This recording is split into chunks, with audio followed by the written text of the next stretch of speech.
Pakistan has tried to put the onus back on Kashmiris in order to tell the world that this is an indigenous movement by Kashmiris while they are being trained in Pakistan. I think there is an undercurrent, there is an ecosystem still alive in Kashmir, especially of course in Pakistan. This is happening by Kashmiris. They are doing this themselves, and Pakistan is not involved, while you and I and everyone else knows the truth of this. I think now, because of the more concerted efforts in the world, but also in India, of trying to stop terrorist attacks, trying to attack the infrastructure of terrorism, these suicide bombings are a worrying trend, and I think they will continue more and more, because it has become difficult to conduct attacks and then just disappear and still be alive. So this is indeed worrying. I think there is an undercurrent, there is an ecosystem still alive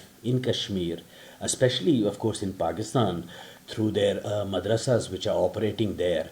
And the worrying trend here is not the white collar trend. The worrying trend here is that more and more Pakistan has tried to make it appear as if this is a Kashmiri owned thing.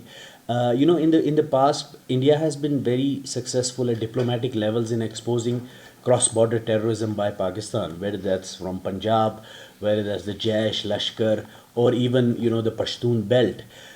More recently, what you have seen is that Pakistan has tried to put the onus back on Kashmiris in order to tell the world that this is an indigenous movement by Kashmiris while they are being trained in Pakistan and they are being armed by Pakistan. As you see, during the last so-called Solidarity Day of February 5th in Pakistan, the various jalsas were not conducted in Lahore or in Pindi. They were conducted in Rawalakot, in Punch, in areas which are under occupation of Pakistan and which are Kashmiri areas. The same happening here. Now you have doctors, now you have Kashmiris who are getting involved or trying to get involved. So that gives Pakistan the plausible deniability of saying, look, this is done by the Kashmiris.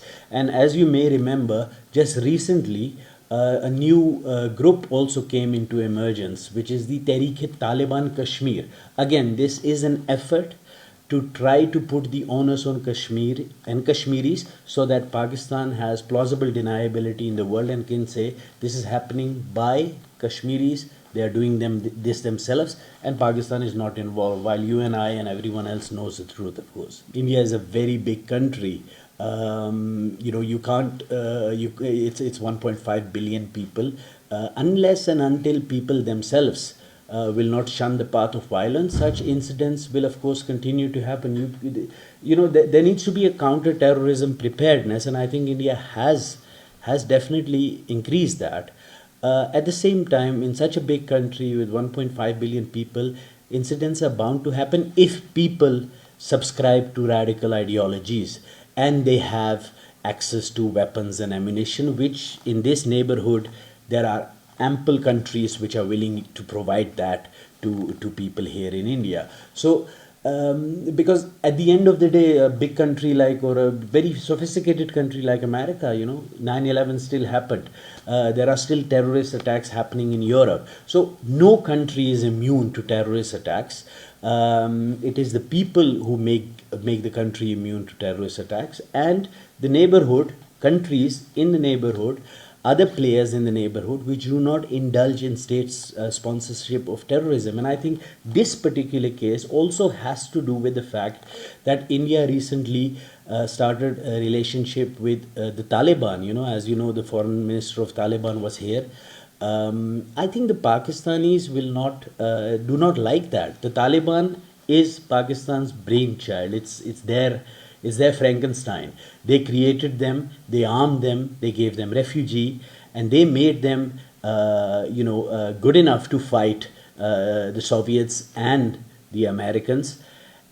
And I don't think the Pakistanis are very happy with this new relationship between Kabul and New Delhi.